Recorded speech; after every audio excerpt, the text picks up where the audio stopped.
Oke, sebelumnya aku mau say hi dulu buat Koandi. Hai, Koandi, Pastor Randy. Ya ampun, kayak privilege banget bisa sampai join di sini, and I'm honored dan sedikit deg-degan juga ya sebenarnya ditonton gembala. Oke, tapi aku mau share dari mana ya? Ya, dari sebenarnya aku join komunitas itu udah sekitar 10-11 tahun yang lalu waktu aku umur 20-21 tahun. Nah, itu tuh benar-benar titik dimana aku tuh kayak that's my lowest point in my life. Kayak aku tuh baru putus waktu itu. Baru putus dengan pacar aku yang beda agama, beda keyakinan, dan apa ya, sebenarnya aku memang kayak ngerasa this relationship will not working gitu ya kan, cuman aku tetap kayak terus paksain this relationship untuk berjalan karena I have another mission di balik relationship ini, karena aku pengen escape from my house. Aku pengen kabur dari rumah karena I came from dysfunctional family. Aku adalah anak yang tertolak. Aku mungkin belum pernah share ini ke banyak orang, tapi singkatnya seperti itu. Intinya I feel like I don't belong in my home, dan aku tuh benar-benar gak suka di rumah, dan aku ngerasa aduh gimana caranya gue harus keluar dari rumah ini. Salah satu caranya ya dengan menikah kan.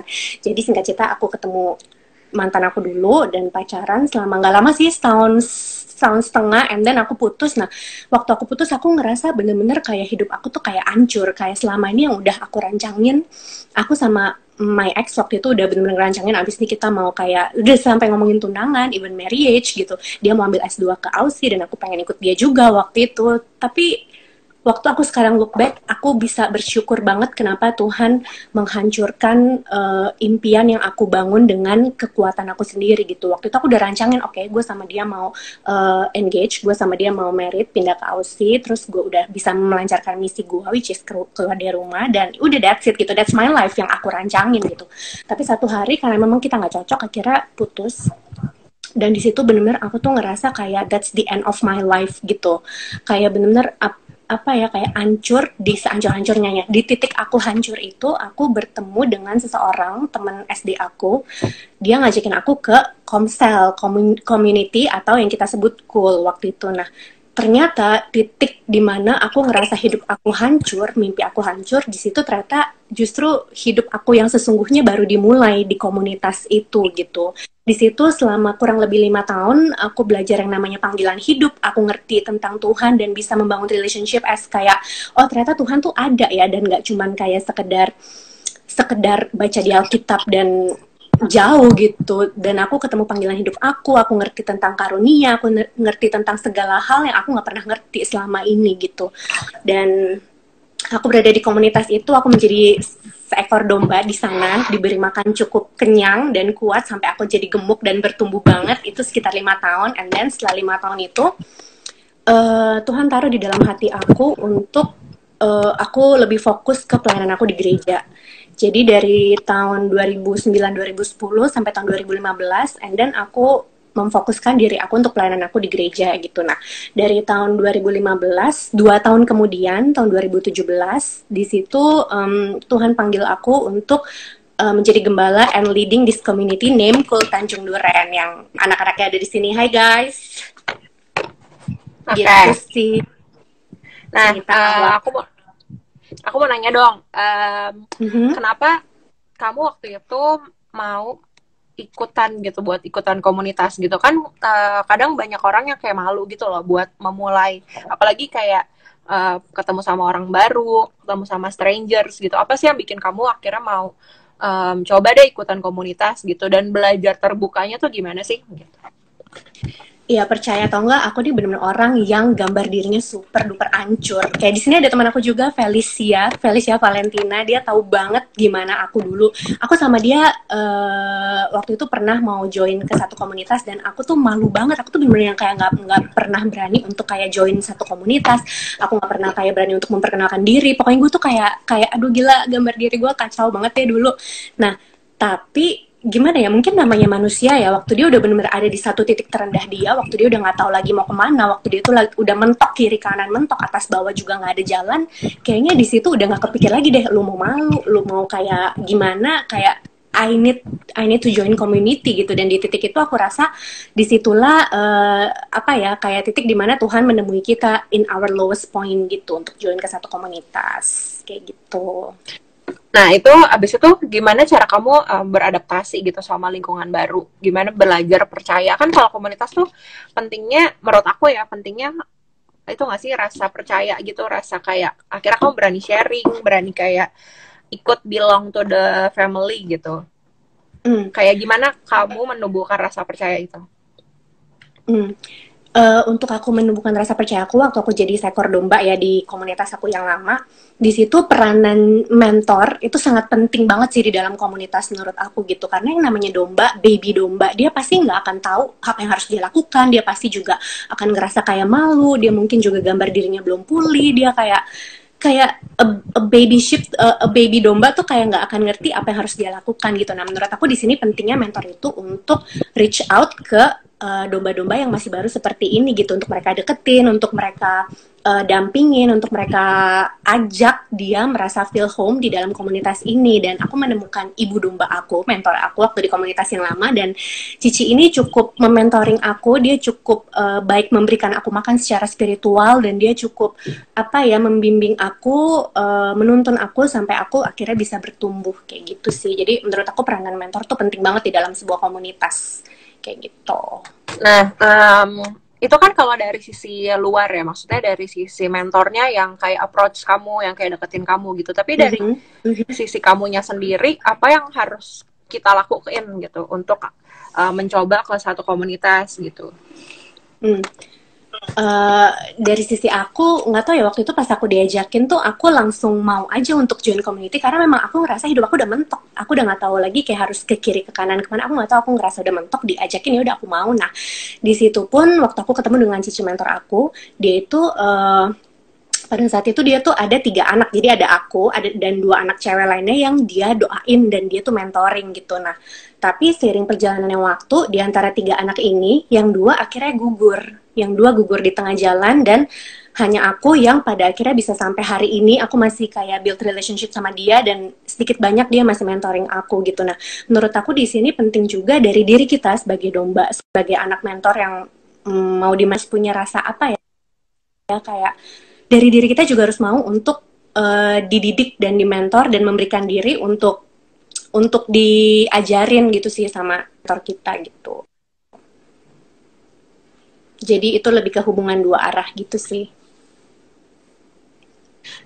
Terus aku mau nanya lagi, kalau mungkin ini banyak kayak kemarin sempat bikin question box juga kan, sempat nanya-nanya teman-teman mau nanya apa sih gitu, dan salah satu pertanyaannya yang lumayan banyak ditanyain orang adalah gimana kalau kita nggak sependapat sama si mentor kita ini, nggak sependapat sama si kakak pembina kita itu gitu.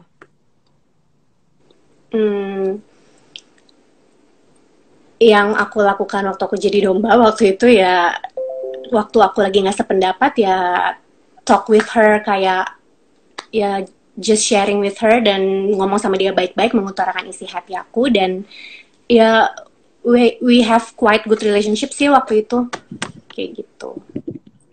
Ngomong-ngomong, kalau sinyal aku kenapa-napa bilang ya, sinyal aku lumayan lagi kenapa-napa deh kayaknya. Iya, kayaknya agak burem-burem gitu deh. Iya, terus agak delay. Aduh, sobat. Ya udah. Guys, kalau kenapa-napa dengan sinyalku bilang ya. Nanti aku cari cara, entah gak tahu gimana caranya. Oke. Nah, itu kan tadi dari sisi kitanya, dari sisi dombanya gitu lah ibaratnya, kayak nah sekarang boleh nggak share kayak dari sisi kamu di sini kan banyak juga nih kayak teman-teman yang juga ketua KUL, ketua Komsel gitu. Nah mungkin kamu bisa nggak sih kayak bagi tips gimana cara mengembangkan sebuah komunitas gitu. Waduh, burem banget. Soalnya kayak banyak yang curhat juga gitu loh, kayak misalnya bikin KUL, bikin komunitas kecil, tapi habis itu orangnya hilang gitu. Pertama-tama ada 5 orang, 6 orang, terus lama-lama kayak nggak bisa, akhirnya kayak nggak ada orang, terus nggak jalan lagi gitu. Itu gimana Ci? Sebenarnya untuk aku kasih tips tuh aku kayak masih gimana ya, kayak aku juga masih a process of progress gitu di dalam menjalankan komunitas ini. Tapi so far yang aku jalani sampai saat ini adalah aku dan anak-anak Komsel aku, teman-teman Komsel aku aku punya satu Excel kayak, jadi aku punya semua ini, mungkin kayak nggak ada yang tahu juga, mereka nggak ada yang tahu aku melakukan ini, tapi aku punya data diri mereka yang aku tulis di dalam satu Excel. Jadi kayak aku punya satu slide dengan foto orang, foto temen aku, anak Komsel itu, dan dengan biodatanya dan dengan semua masa lalu mereka. Aku tulis semua masa lalu mereka, semua struggle mereka, semua apa yang mereka pernah alami di masa lalu, dan outcome daripada masa lalu mereka itu gitu. Jadi kayak dari masa lalu itu kira-kira sifat apa sih yang ada di dalam mereka gitu, yang bisa bikin mereka negatif atau positif, aku tulis gitu. Jadi kayak semacam ini loh, kalau kamu ke dokter kamu punya kayak file recap dari kamu berobat gitu. Jadi kamu tahu sakit apa, kamu tahu di mana kamu udah sembuh gitu. Nah, aku punya semuanya tentang mereka, dan aku tahu background masing-masing dari teman-teman Komsel aku gitu. Dan setiap malam aku doain mereka, aku doain dari nama-nama itu, dari setiap list-list itu aku doain, dan sambil aku mentoring gitu, sambil aku ngobrol sama mereka. Dan waktu udah ada progres, aku akan centang di dalam setiap poin-poinnya mereka gitu. Oh, yang ini udah progres, oh yang ini udah progres, yang ini udah progres gitu. Nah, menurut aku dengan kita kenal domba kita, dengan kita kenal anak-anak kita di situ, kita bisa apa ya, membangun relationship dengan mereka tuh lebih lagi gitu. Dan it takes everything, memang kayak your time, it takes your apapun lah, kayak waktu kalian, kayak uang kalian, kayak air mata kalian, it takes everything untuk membangun sebuah komunitas gitu. Tapi waktu kita carry the heart of God, aku percaya di situ Tuhan akan kasih dan memampukan kita sih. Berarti nomor satu kayak bangun hubungan ya, maksudnya kayak seringkali kita pengennya udah deket aja, pengennya dia cerita, tapi kayak kita nggak pernah spend time gitu ya nggak sih? Ya, waduh, internet. Building relationship penting banget sih menurut aku di dalam sebuah komunitas. Building relationship sangat penting. Memang it cost everything. Building relationship tuh nggak gampang, nggak sekedar kayak cuma say hi and bye gitu. Tapi kan itu harus benar-benar kamu kenal banget sama setiap teman-teman kamu yang ada di komunitas itu gitu. Betul. Nah, kamu nih sebagai gembala cool gitu, kayak pernah nggak sih kedatangan sama teman-teman yang mungkin kayak gimana ya, kayak trouble banget gitu, maksudnya secara mungkin masa lalunya, atau mungkin kayak dari sifat-sifatnya yang kayaknya nggak kamu banget gitu, tapi kan kamu tetap harus menggembalakan, tetap harus approaching dia, tetap harus deketin gitu. Pernah nggak ngalamin kayak gitu?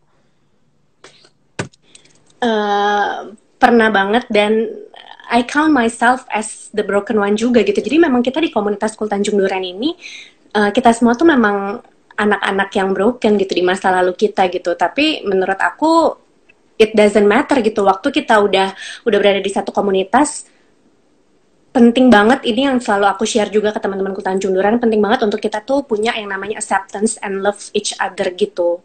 Dan karena dengan acceptance and love each other, disitulah baru kita akan bisa memulihkan dan membawa seseorang menjadi ke arah yang lebih baik. Bentar ya, aku coba pakai sinyal biar.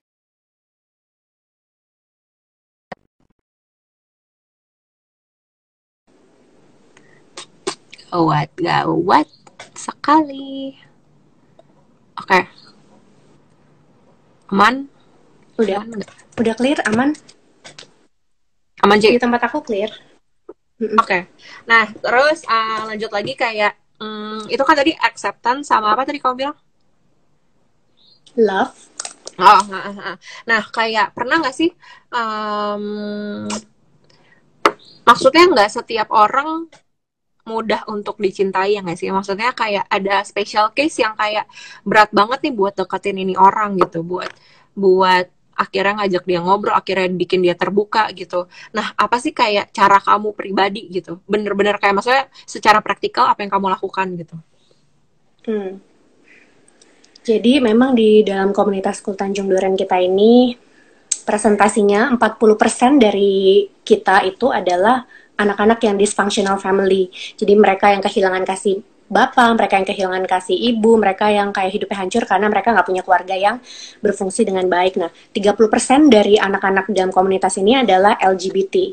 mereka yang semua yang berada di sana LGBT itu ada di dalam komunitas ini gitu. Nah, 15% dari anak-anak dalam komunitas ini adalah mereka yang waktu mereka lahir, mereka nggak tahu orang tua mereka siapa. Mereka benar-benar kayak lahir, oke, antara either dikasih ke orang lain untuk urus, atau mereka ya udah ditinggalin gitu aja gitu. Nah, 15% sisanya adalah anak-anak yang berkebutuhan khusus secara mental gitu. Nah, kayak kebayang gak sih betapa kayak ribetnya di dalam komunitas ini gitu. Tapi balik lagi ya, kayak as long as you carry God's heart di dalam kamu gitu, dan waktu kamu tahu kamu udah dipanggil untuk leading a community, aku rasa Tuhan pasti akan memampukan gitu. Dan memang yang aku lakukan itu kayak setiap hari, almost lah hampir setiap hari gitu ya, aku akan chat mereka, aku akan kayak ajak mereka ngobrol dengan kayak nanya mereka kegiatan mereka sehari-hari dari pagi sampai malam. Bahkan kayak kalau misalnya nggak habis topik, seringnya yang pokoknya aku cari topik terus supaya aku tuh bisa building relationship dengan semuanya gitu, supaya aku bisa sampai tahu, bukan hanya aku tahu muka mereka, tapi aku tahu sampai ke kelemahan mereka, ketakutan mereka, struggle mereka, iman mereka. Itu yang paling penting kan, waktu kita mau mengenal seseorang kita harus kenal sampai ke intinya seperti itu gitu sih. Itu yang aku lakukan. Dan yang aku lakukan juga karena aku menyadari diri aku bukanlah orang yang sempurna juga, diri aku adalah anak yang broken, diri aku juga kalau aku bisa ada sampai hari ini and leading this community, ini semua karena kasih karunia Tuhan gitu, ini semua karena panggilan Tuhan gitu. Nah, waktu kita menyadari diri kita ada dari kasih karunia, aku rasa dengan graciously we receive the grace, we will graciously juga giving it to others. Itu sih menurut aku. Tapi kamu juga open gak sih soal hidup kamu, soal masa lalu kamu gitu, soal kelemahan kamu ke mereka? Kadang kan kayak banyak orang yang pengen terlihat sempurna gitu loh di depan anak-anak, istilahnya anak-anaknya ya gitu. Aku adalah orang yang paling sangat apa adanya. Aku paling gak bisa nutupin waktu aku sedih, waktu aku marah, waktu aku jealous, waktu aku kecewa. Aku orang yang paling gak bisa nutupin feeling aku, dan aku tahu ini mungkin kelemahan aku gitu ya. Salah satu kelemahan aku yang mungkin aku harus perbaiki gitu. Nah, aku paling tertekan banget kalau aku disuruh berpura-pura. Kayak misalkan gue lagi sedih, tapi gue harus berpura-pura seneng. Nah, itu aku tertekan banget gitu. Nah, jadi aku sangat-sangat terbuka sama teman-teman komsel aku gitu. Karena menurut aku, seorang leader itu memang harus terbuka dan duduk sejajar dengan teman-teman di komunitasnya gitu. Aku nggak pernah menempatkan diri aku lebih dari mereka. Aku nggak pernah menempatkan gue leader lu nih, lu hormat dong sama gue. Gue leader lu nih, gue nggak pernah loh melakukan hal-hal dosa yang kayak lu lakukan.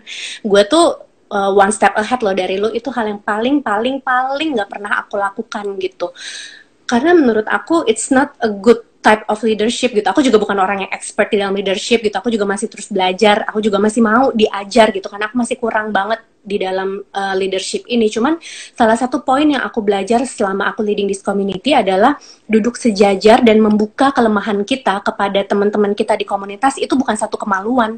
Itu bukan satu hal yang memalukan buat kita sebagai ketua komsel gitu. Karena ternyata waktu kita terbuka dengan mereka, waktu kita terbuka dengan kelemahan kita, waktu kita lagi berantem sama orang tua mungkin di rumah, waktu kita lagi kurang ajar, waktu kita lagi jatuh dalam dosa, ternyata dengan sharing kelemahan kita, itu tuh lebih membantu mereka untuk bisa attach sama kita gitu. Mungkin waktu kita sharing kekuatan kita, waktu kita sharing strength kita bisa inspire orang, ya nggak? Orang pasti bakal kayak, oh wow hebat ya dia, oh wow dia tuh wow banget, gue kagum gitu. Nah, tapi untuk kita bisa connect dengan people, aku rasa di situ kita harus share tentang kekurangan kita, baru kita akan bisa connect heart to heart gitu. Aku keinget ngobrolinnya, aku jadi keinget ada satu waktu awal-awal komunitas ini baru buka, ada satu teman komsel aku ngomong kayak gini waktu setelah selesai komsel. Dia bilang, Nes, aku suka lo di sini. Dia bilang kayak gitu. Kenapa? Aku bilang kayak gitu kan.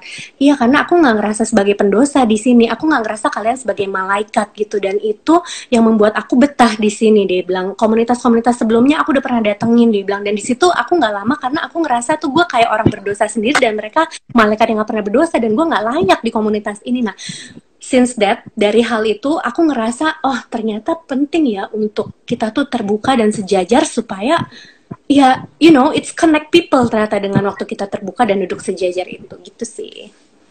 Wow, itu keren banget sih. Dan kayak apa ya, itu butuh humility juga nggak sih dari seorang kayak gembala gitu untuk kayak terbuka gitu sama anak-anaknya gitu. Dan tadi bener banget yang kau bilang kayak untuk bangun relationship itu ya harus sharing kalau kita juga sama-sama di sini gitu. Karena banyak juga yang kayak cerita kalau misalnya kenapa nggak betah gitu di sebuah komunitas ya karena itu kayak merasa dijudge, merasa gue nggak bisa jujur jadi diri gue sendiri gitu, ya nggak?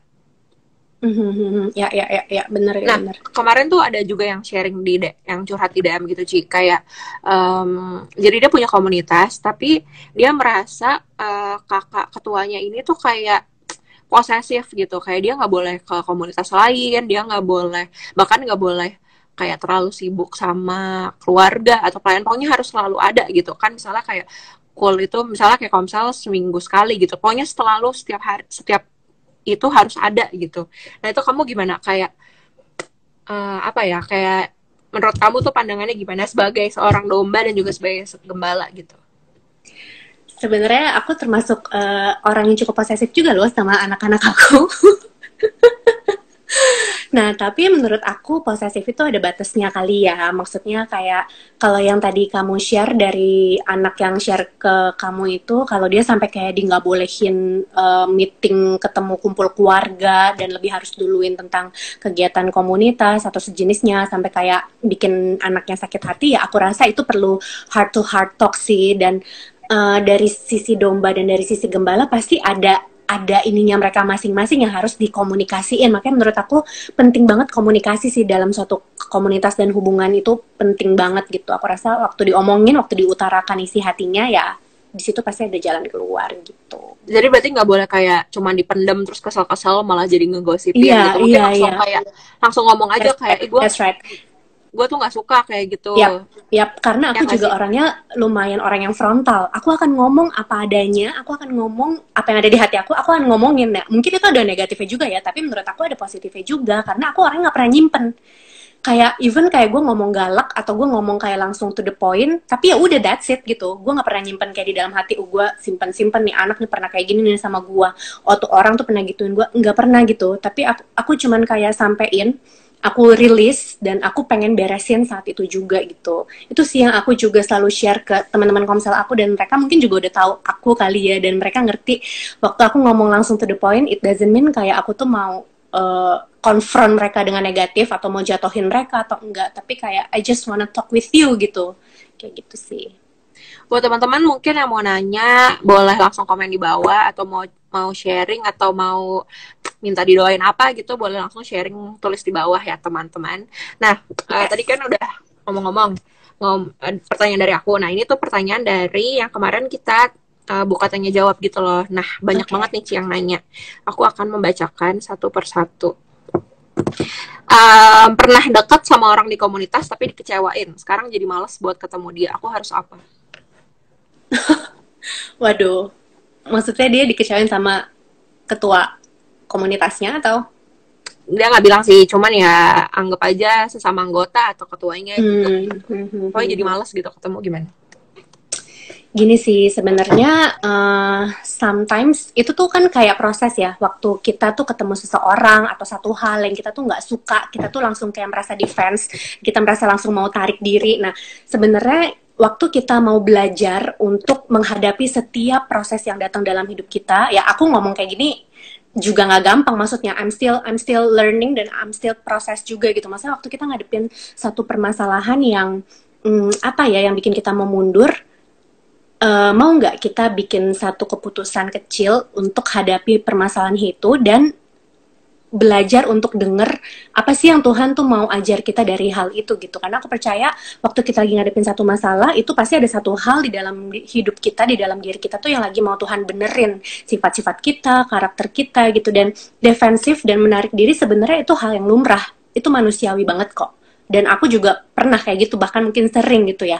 Tapi kan yang namanya hidup kita harus belajar lah ya. Masa kayak dari hari ini ke besok kita masih sama, dari besok ke bulan depan masa masih sama gitu. Nggak apa-apa kalau kalian dan aku kalah hari ini, kalian dan aku mundur hari ini, ya besok kita coba lagi. Besok kita coba lagi untuk do dengan respon hati yang benar gitu.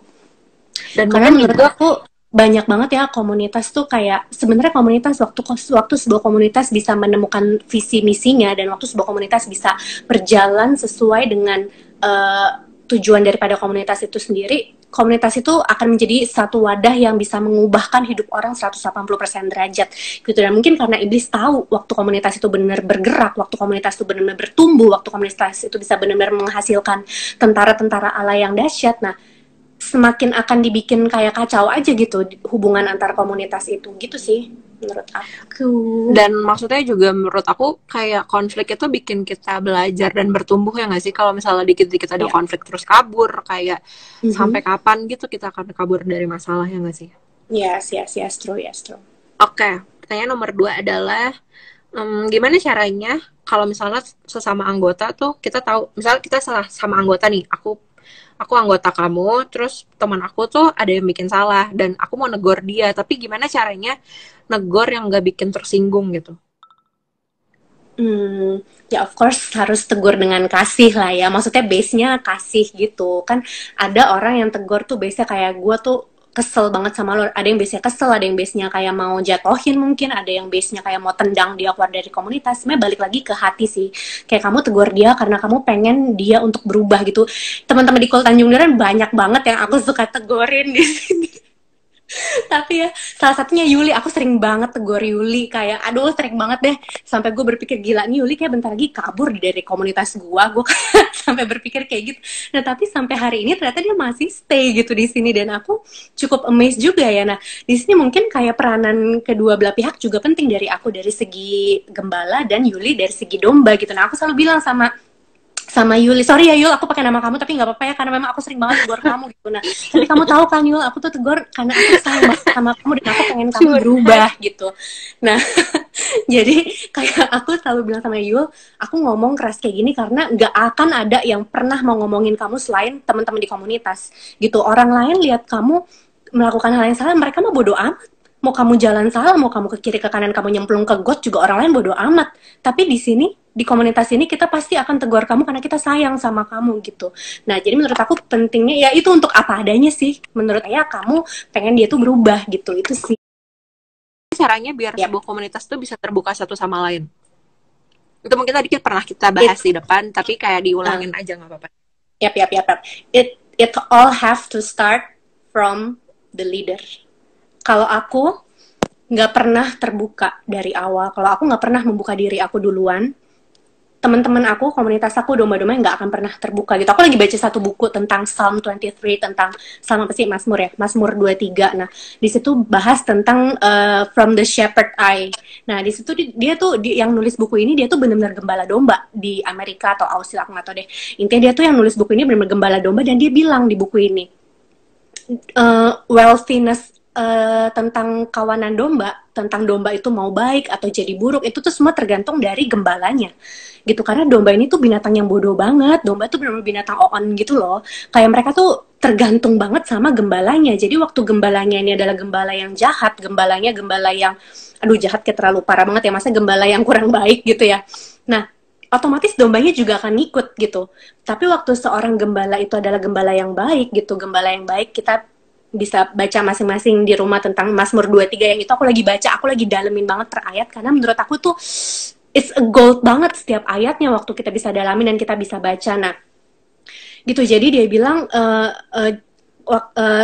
kawanan domba itu either mereka mau jadi baik atau enggak itu tergantung dari gembalanya gitu. Dan kalau ada yang nanya gimana bisa berubah, ya itu harus start dari gembalanya, mau nggak mau lu leadernya, itu di tangan lu loh, lu tuh mau bawa teman-teman lu, domba-domba lu tuh ke arah yang mana gitu. Waktu lu jadi seorang gembala yang cuek, ya mereka akan jadi scattered either kemana-mana gitu. Tapi waktu lu jadi seorang gembala yang baik, lu bener-bener kayak carry them, lu tuh tuntun mereka ke air yang tenang, lu tidurin mereka ke rumput yang hijau, lu dengan gada dan tongkat lu kayak tuntun mereka terus, keep them close gitu, mereka pasti akan jadi domba yang baik dan gemuk dan sehat gitu. Nah ini kan dari perspektif kamu sebagai gembala ya, maksudnya ya kamu bisa gitu untuk reflect sama diri kamu sendiri, tapi kadang kita sebagai anggota ada gembala-gembala kita yang mungkin nggak ngerti kayak gini gitu. Nah kita harus kayak gimana sebagai anggotanya gitu? Maksudnya ini untuk anggotanya ya? Ya emang agak susah sih ya, maksudnya untuk menghadapi gembala seperti ini, karena sebenarnya untuk seorang gembala bisa menjadi gembala yang baik atau enggak, dia tuh harus duduk sama gembala agungnya, which is Tuhan Yesus. Itu udah kartu mati buat semua gembala. Lu nggak bisa, lu nggak punya waktu lu sama Tuhan Yesus gitu. Karena gimana lu mau lihat kalau lu tuh nggak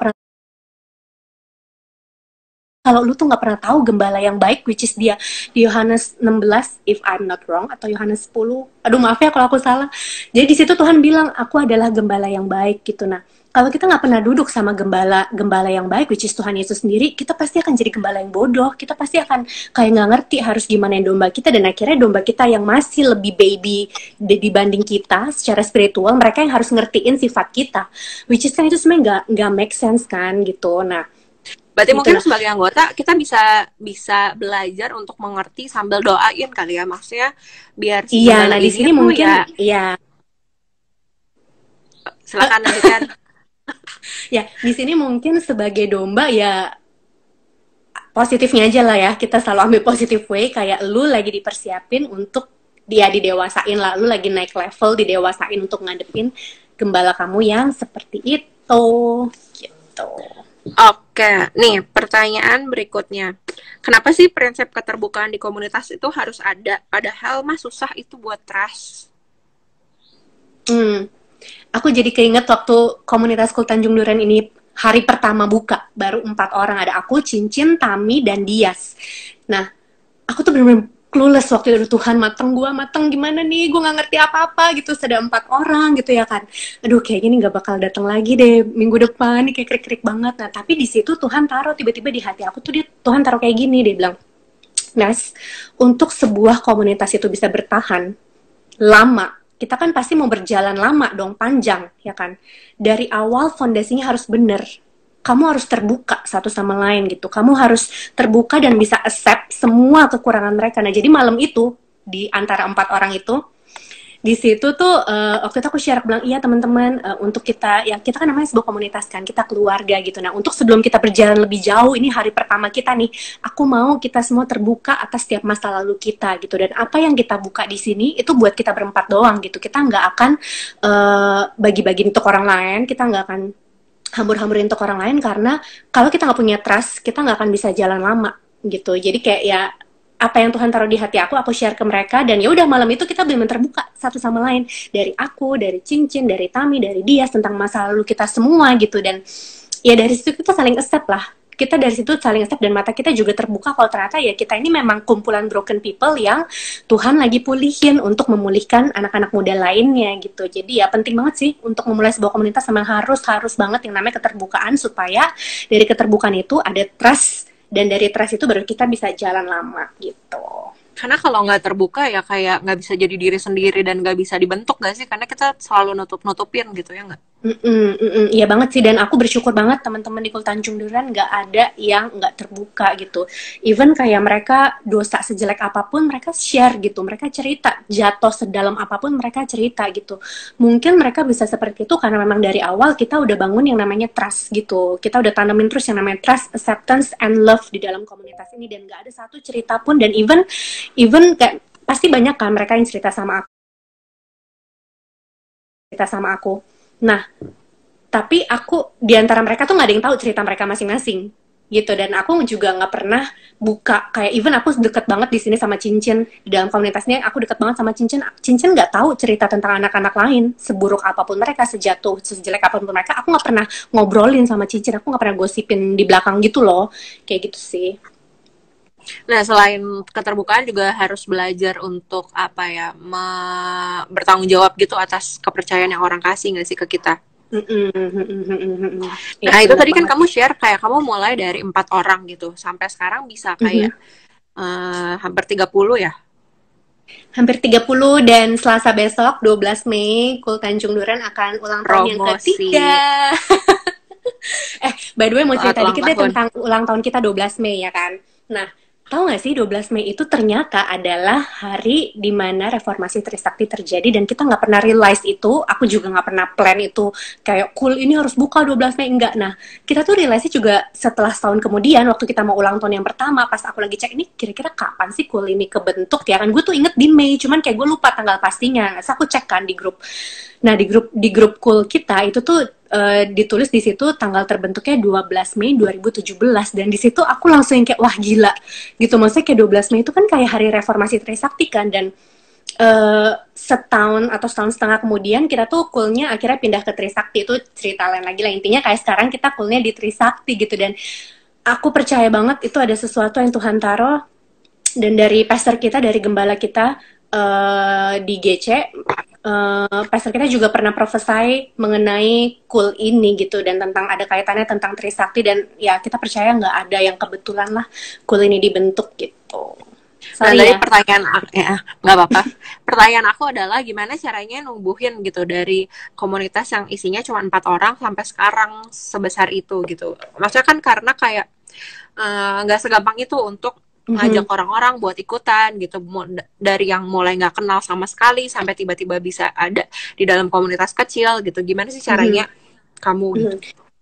Dari 4 orang itu udah kan gue berpikir aduh mateng nih, pasti nggak bakal ada yang ikut lagi minggu depan. Udah aneh banget, 1 cowok 3 cewek gitu ya kan.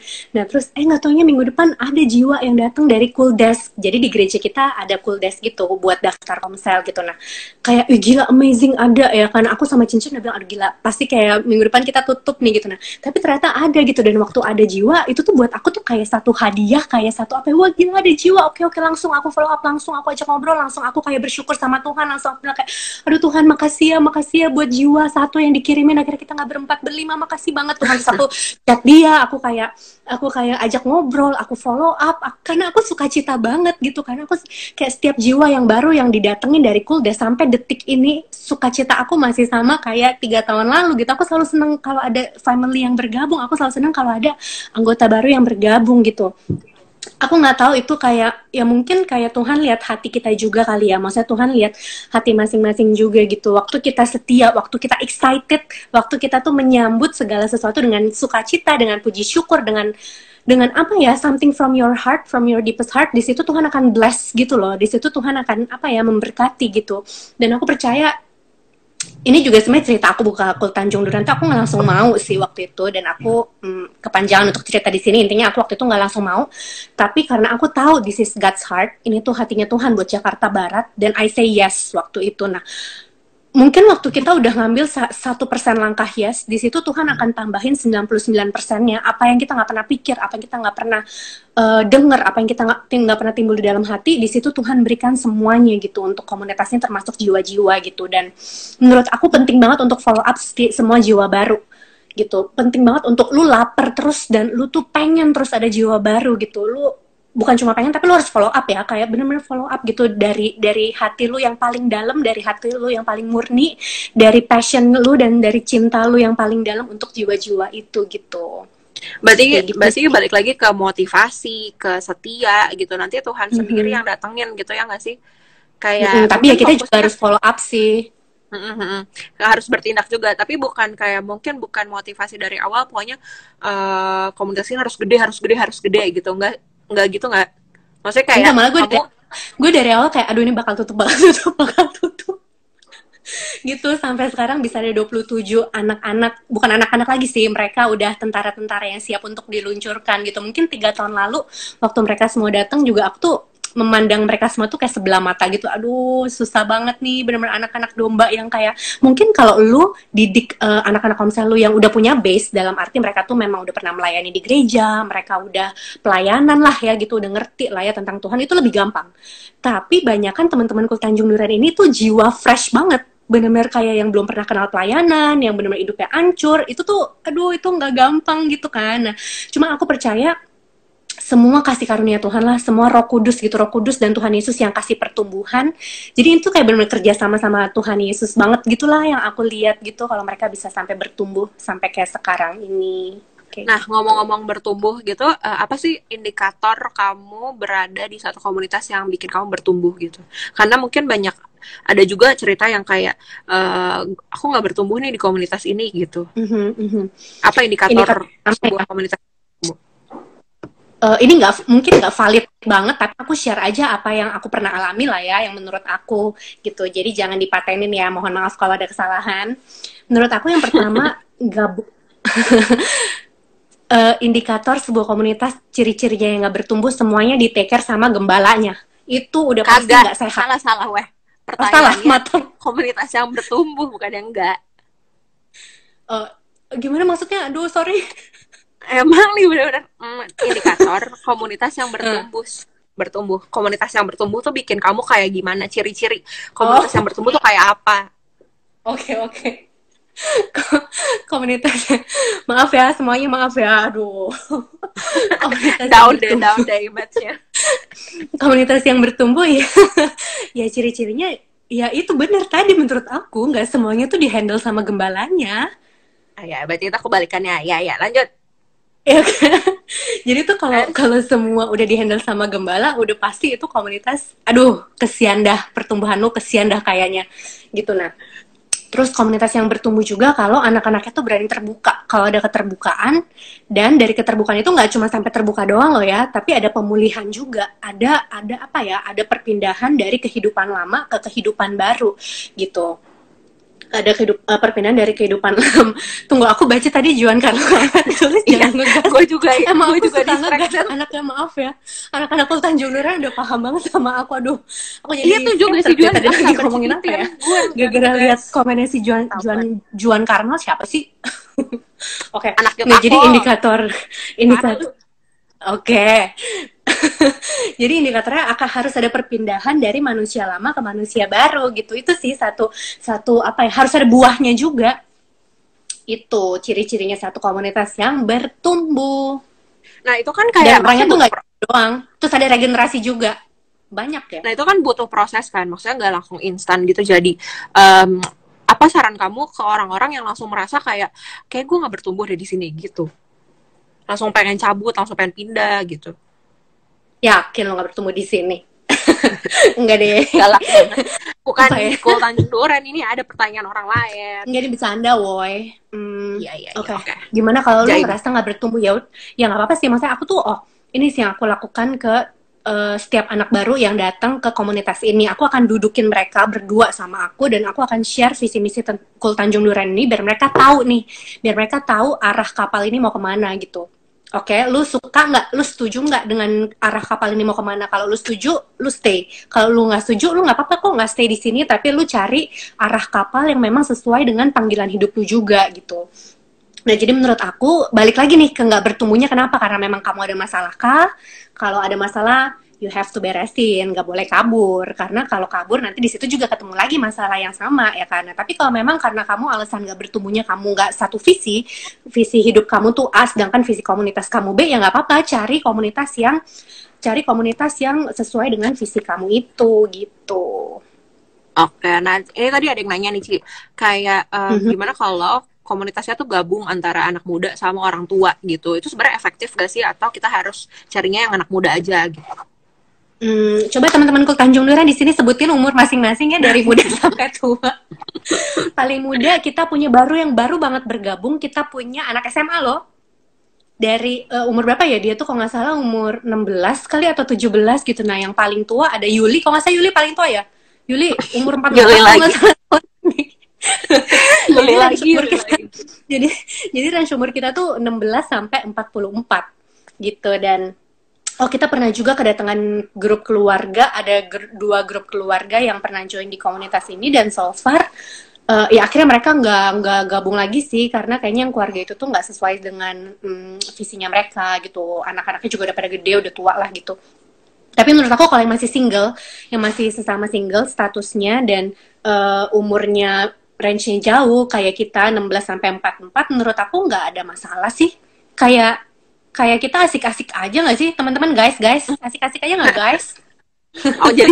jadi sebenarnya balik lagi kan, bukan patokan umur yang jadi masalah ya. Iya sih, menurut aku kembali lagi ke visi gitu nggak sih? Kayak maksudnya kamu mungkin misalnya ngobrol sama gembala cool kamu, kayak ini visi komunitasnya mau dibawa kemana gitu ya nggak sih?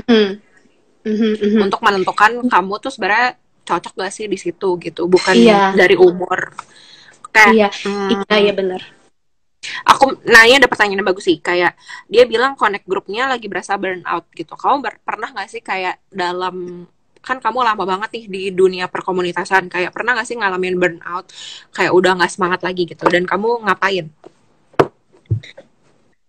Sejauh ini aku nggak tahu ya ini termasuk burnout atau enggak, tapi aku pernah di dalam titik terendah Kul Tanjung Duren gitu. Kalian nggak pernah tahu kan kalau Kul ini pernah di bawah 10 orang, yang datang tuh cuman paling 5, 6, 7, dan di situ tuh aku tuh kayak aduh gue kayak mau tutup, karena waktu pada musim itu quantity itu sangat penting banget buat aku gitu. Nah, tapi Tuhan tahu banget di mana dia harus proses kita gitu. Nah, jadi aku tuh dan temen-temen tuh pernah ngadepin yang namanya masa resesi di Kul Tanjung Duren. Aku lupa ya, mungkin sekitar 1,5 tahun yang lalu deh kayaknya. Kita tuh pernah dateng Kul, cuman uh, total anggotanya waktu itu udah hampir 20, sekitar 17-18, tapi beberapa minggu kayaknya sebulanan gitu deh. Sebulanan tuh yang datang cuman kayak 6, 7, gue udah mau nangis dan gue udah kayak selalu bilang kayak aduh nih kayaknya gak usah ada Kul deh, udah tutup aja gitu ya, karena tapi waktu itu aku tahu tutup itu ya udah pasti bukan jalannya Tuhan lah ya. Jadi I keep on pushing di dalam, tetap nggak apa-apa, tetap harus ada Kul, tetap harus ada doanya gitu. Nah, waktu aku lagi doa gitu di dalam masa-masa resesi Kul Tanjung Duren ini, tiba-tiba Tuhan taruh di hati aku kayak gini, dia bilang, Nes, ini memang satu masa yang harus kamu lalui, dia bilang kayak gitu, karena kamu harus tahu, aku mau ubah paradigma kamu, aku mau ubah kamu untuk bukan quantity yang paling penting, tapi quality, dia bilang gitu. Dan kenapa kamu harus ngalamin resesi ini? Karena anak-anak yang kamu lead, mereka bukan sekedar anak-anak biasa gitu. Mereka tuh bukan tuayan, tapi mereka orang yang akan menuai. Tuhan bilang kayak gitu. Mereka itu, aku selama ini berpikir mereka itu tuayan, ngerti gak sih? Kayak aku berpikir mereka tuh padi-padinya nih yang udah masuk ke Kul Tanjung Duren, tapi ternyata yang Tuhan maksud tuh enggak. Mereka bukan yang dituai, tapi mereka adalah penuai. That's why proses yang Tuhan kerjakan pada musim itu di dalam Kul Tanjung Duren ini adalah proses yang sungguh-sungguh, karena untuk mendapatkan penuai itu nggak bisa disamain kayak tuayan gitu. Mereka tuh tentara, mereka akan menuai di depan ini gitu. Untuk penuaian yang terakhir dan terbesar, mereka lah yang akan memainkan ini gitu. Nah, makanya waktu itu Tuhan benar-benar kayak, aku izinkan ini terjadi, tapi nggak usah takut, dia bilang kayak gitu. Aku akan terus datengin jiwa-jiwa baru, dan aku yang akan terus saring orang-orang yang ada di Kul Tanjung Duren ini adalah orang-orang yang memang aku pilih. Aku mau mereka ada di sini gitu. Aku yang datengin mereka, bukan kamu, bukan kekuatan kamu, bukan karena kamu. Jadi kalau ada yang keluar dari komunitas ini, kamu juga harus percayain itu sama aku, dia bilang kayak gitu. Nah, kayak waktu di dalam masa resesi, waktu kita di dalam titik lembah yang paling down, dan di situ kita cari Tuhan, dan waktu kita bisa melihat resesi ini dari kacamatanya Tuhan, di situ kita akan mendapatkan kekuatan kembali gitu. Di situ kita akan ngerti gimana caranya untuk hadapi masa resesi ini gitu. Nah, dan Tuhan tuh bener, dari masa resesi ini udah kita jalani beberapa bulan tetap kayak gitu. Nah, ada satu titik baliknya sampai akhirnya ya kayak sekarang ini, kayak ada aja jiwa yang Tuhan datengin dari mulut ke mulut, dari Kuldes gitu, kayak banyak banget gitu. Waktu Tuhan udah pulihin, waktu proses itu udah lewat ya Tuhan pulihin anak-anaknya sampai sekarang kayak gitu. Jadi burnout tuh proses yang wajar ya, maksudnya, tapi kita harus push diri kita gitu, jangan nyerah kayak ya udahlah. Gue mungkin jadi malah mungkin ada yang kayak intimidasi, emang mungkin gue nggak cocok atau mungkin gue nggak pantas gitu ya nggak sih, nggak boleh kayak gitu, justru harus terus push gitu ya nggak sih ya. Di dalam masa-masa kamu cari hadirat Tuhan, kamu harus cari apa maunya dia, karena pasti dia ada mau kan, dan waktu kamu udah denger, kamu akan ngerti gimana kamu harus bertindak gitu. Nih ada dari pertanyaan dari Mel, gimana caranya nanggepin jiwa-jiwa yang kalau ada jadwal selalu sibuk atau kayak nggak bisa gue sibuk gitu? Ini juga proses hati aku banget. Untung sekarang penjadwalan udah bukan di gue ya, udah gue serahkan ke core team ya. Aduh, aku tuh paling kesel banget dari dulu ya, kalau ada aja yang alasan nggak bisa lah, inilah itulah, tapi ya itu proses lah ya. Aku selalu, aduh Tuhan sabarin aku ya Tuhan, sabar gitu. Kayak aku paling selalu encourage mereka kayak, ayo teman-teman, aku encourage you, kita kasih yuk waktu kita untuk Tuhan di dalam seminggu ini, talenta yang Tuhan taruh di dalam komunitas ini. Ayo kita dan aku jadwalnya nggak pernah dadakan, aku bilang kan kayak gitu, kayak aku nggak pernah jadwal kalian dadakan loh. Jadi kalau misalkan memang nggak bisa, kalian harus kasih tahu di jauh hari, dan kalau misalkan memang sampai masih bisa untuk bisa, tolong diusahakan gitu. Jadi kayak aku selalu ya sama, balik lagi sih, aku harus build relationship sama mereka, balik duduk dan ngobrol lagi gitu sih. Oke nih, pertanyaan berikutnya adalah, kita tinggal 5 menit lagi jadi harus ngebut. Sebentar gimana kalau nggak kerasa kan? Gimana kalau kita ikut komsel yang beda gereja? atau kita ikut 2 komsel dua-duanya beda gereja gitu? Ikut 2 komsel dua-duanya beda gereja. Kalau itu kayaknya harus pilih satu. Menurut aku kalau kamu ikut 2 komsel dan dua gereja beda, ya pilih satu lah. Aduh, rakus amat. Jangan gitu. Okay. Either way kamu gak akan bertumbuh juga kayak gitu, kayak 2 gereja 2 komsel, nggak bisa, harus pilih satu gitu. Nah tapi kalau kamu ke komsel yang gerejanya beda sama gereja kamu, menurut aku nggak masalah, karena di Tanjung Duren banyak ada beberapa yang kayak gitu, yang gerejanya bukan di GC tapi dia ikut Kul Tanjung Duren. Menurut aku nggak apa-apa gitu, nggak apa-apa, as long as aku paling nggak suka membatasi jiwa yang masuk ke komunitas. Aku nggak tahu nih aku doang atau ini berlaku untuk semua ya, tapi aku nggak suka kayak komunitas yang nanya kayak gini, lu gereja mana? Kayak aku nggak suka tuh kayak gitu. Atau kayak misalkan lu dikasih jiwa dan lu nanya ke orang yang kasih lu jiwa, lu nanya, dia dari gereja mana? Kalau bukan dari gereja gue, kayak gue nggak mau. Nah, please don't do that gitu, karena yang namanya komunitas itu nggak memilih kok lu mau dari gereja mana gitu. Waktu lu lihat seseorang, waktu lu lihat domba yang butuh gitu komunitas, waktu lu lihat domba dan lu tergerak hati lu dengan belas kasihan, ajak dia ke komunitas gitu, ajak dia, tumbuhin dia, rawat dia di komunitas ini gitu, kayak gitu. Jadi menurut aku nggak masalah sih untuk datang ke komunitas yang beda gereja. Ini luar biasa sih anak-anak Tanjung Duren pada suruh satu lanjutin lagi. 1 jamnya doa habis. Oke, terakhir ya sebelum mungkin nanti ditutup dalam doa, itu ada dari Deborah, kalau komselnya isinya bukan cuma dari gereja yang beda tapi dari denominasi yang beda gitu, itu gimana?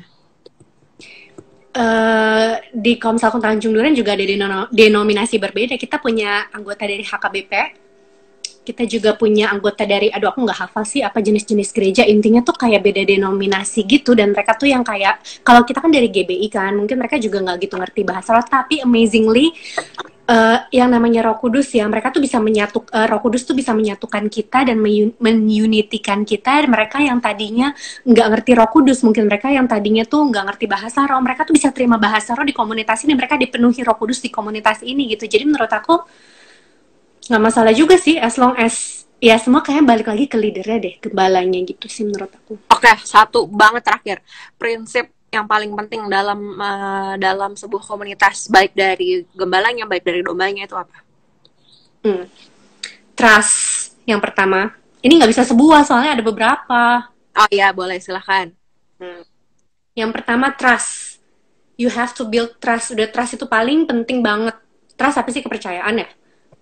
Trust, rasa percaya itu penting banget gitu. Nah, yang kedua, waktu trust udah kebangun, yang kedua yang akan mengikuti adalah keterbukaan gitu. Jadi yang kedua yang harus banget ada di dalam komunitas adalah keterbukaan. Selain trust itu, ini ngikutin lah ya, trust, keterbukaan. Yang ketiga adalah kasih gitu, karena tanpa kasih kita nggak akan bisa melakukan yang keempat. Yang keempat adalah acceptance gitu. Nah, boleh, jadi anak-anak boleh catetin di bawah apa aja tadi tuh, 1, 2, 3, 4. Oh iya benar-benar, guys tolong bantuin ya. Yang pertama adalah trust. Setelah trust itu adalah keterbukaan. Setelah apa sih tadi, bener nggak sih keterbukaan? Iya benar, keterbukaan. Kasih acceptance. Aku rasa itu sih 4 itu. Oh, setelah itu harus ada buahnya yang terakhir. Perubahan hidup.